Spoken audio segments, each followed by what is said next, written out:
हाँ, नमस्ते बच्चों। बीच में थोड़ा वीडियो में प्रॉब्लम आ गई थी। हम बात कर रहे थे कामायनी की। आधुनिक काल में छायावाद, प्रयोगवाद, प्रगतिवाद, इसमें जो छायावाद है इसमें प्रमुख कृति कामायनी को हम मानते हैं। आज हम बात करेंगे कामायनी किस तरह का काव्य है, कामायनी की कहानी क्या है और कामायनी जो लिखी गई उसका उद्देश्य क्या था, प्रसाद ने क्यों कामायनी को लिखी।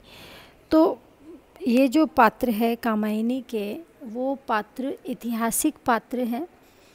कोई पात्र इसमें काल्पनिक नहीं है, लेकिन जो घटनाओं का वर्णन इसमें किया गया है, जो कहानी प्रसाद ने इसमें जोड़ी है, उसमें कल्पना का साथ भी वो लेकर चले हैं। उन्होंने स्वयं कहा है कि कहीं कहीं मैं अपनी कल्पना को नहीं रोक पाया और बौद्धिकता के साथ वो भी इसमें आ गई है।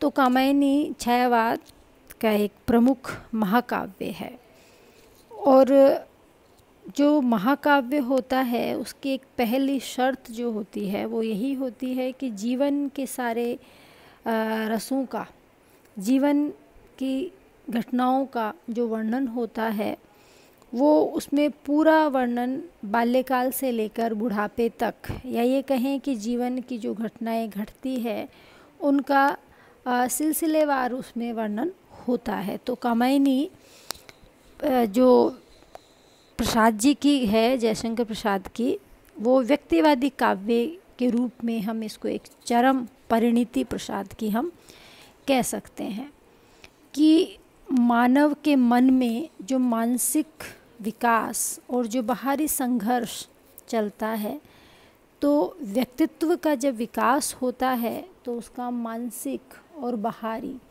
जो संघर्ष होता है उसके उपरांत ही उसके व्यक्तित्व का, व्यक्ति के व्यक्तित्व का विकास होता है। इसमें 3 प्रमुख पात्र हैं, मनु, श्रद्धा और इड़ा। मनु प्रतीक है मन का, श्रद्धा प्रतीक है काम का या भावनाओं का, और इड़ा प्रतीक है बुद्धि का। और यही जो प्रतीक है, इन्हीं प्रतीकों को लेकर ये कहानी लिखी है प्रसाद ने।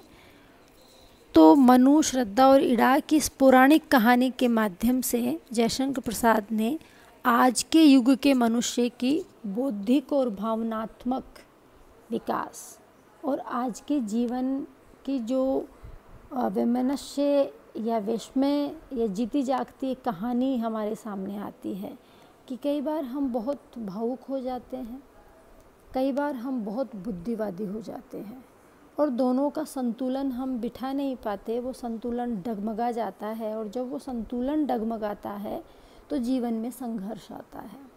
तो यही सारी चीज़ें, जो वर्ग भेद है, जो शोषण है, पूंजीवादी, आधुनिक पूंजीवादी है, समाज में जो वर्ग भेद है, इन सब पर आधारित ये कामायनी को हम ये कहें कि मानवीय भावनाओं, नैतिक मूल्यों और सौहार्दता से युक्त जो हमारा मानव हृदय है वो है श्रद्धा का प्रतीक है। और जो इड़ा है बुद्धि, जहाँ हम बुद्धि से काम लेते हैं, इसका तात्पर्य ये नहीं है कि हम बुद्धि से काम ना लें, लेकिन बुद्धि के साथ साथ अगर भावनाओं का सामंजस्य हो तो व्यक्ति फिर शोषण नहीं करेगा, वो थोड़ा दयावान होगा। उसके मन में चलने वाले जो अंतर्विरोध, जो असंगतियाँ होगी, उनको वो समझ पाएगा। तो पूंजीवादी और बुद्धिवादी सभ्यता में एक तरह से जो योग्यतम की रक्षा वाली बात आती है, वर्ग भेद की बात आती है, तो ये सारी चीज़ें एक तरह से रह नहीं पाएगी। उनमें जीवन में सरसता का जो संचार है वो बाधित हो जाएगा, वो रुक जाएगा। और इसीलिए कामायनी में प्रसाद कहते हैं कि ज्ञान दूर कुछ क्रिया भिन्न है, इच्छा क्यों पूरी हो मन की।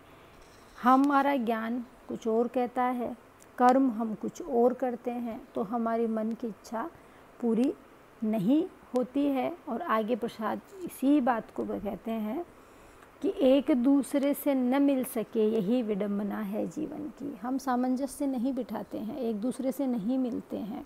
हमारी हृदय की जो रागात्मक वृत्ति है, उस रागात्मक वृत्ति के बिना इस धरती पर जो हमारा जीवन है वो वर्ग भेद में, अहंकार में, शोषण में, विध्वंस में, वातावरण को दूषित करने में हम उससे बाहर नहीं निकल सकते और उस आनंद के उस पे हम नहीं पहुंच पाते शिखर पर, जिस पर एक मनुष्य को पहुंचना चाहिए। हमें आनंद की अनुभूति नहीं होती। सुख और आनंद दोनों अलग, बिल्कुल अलग है। आनंद में हम सबको सुखी देखना चाहते हैं और सुख में हम सिर्फ अपने को सुखी देखना चाहते हैं।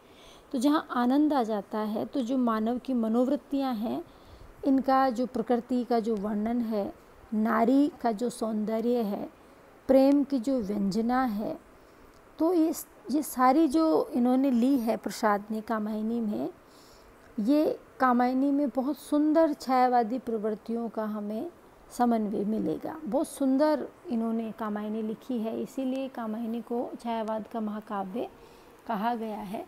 और दूसरी बात हम ये कहें कि इसमें जो रहस्यात्मकता है, जो छायावाद की एक बड़ी विशेषता है, और मानवतावादी कवि रहे हैं प्रसाद, तो वो ये चाहते हैं कि जो मानव है वो सुखी रहे, वो सुखी रहने के साथ साथ वो आनंदित रहे। और उस आनंद के लिए ये ज़रूरी है कि हम अपने हृदय की जो रागात्मक वृत्तियाँ हैं उनका सहारा लें। तो जो श्रद्धा है वो हमारे हृदय की रागात्मक वृत्ति है, जो इड़ा है वो बुद्धि है, और जो मनु है वो मन है। तो हमारी बुद्धि और हृदय की रागात्मक वृत्तियों का सामंजस्य हो, तब हमारे जीवन में आनंद आ सकता है। तो ये जीवन के जो भाव है, जो काम है, क्रोध है, लज्जा है, इन्हीं भावों को लेकर प्रसाद ने कामायनी की रचना की है। कामायनी के बारे में आगे हम पढ़ेंगे अगले वीडियो में। धन्यवाद।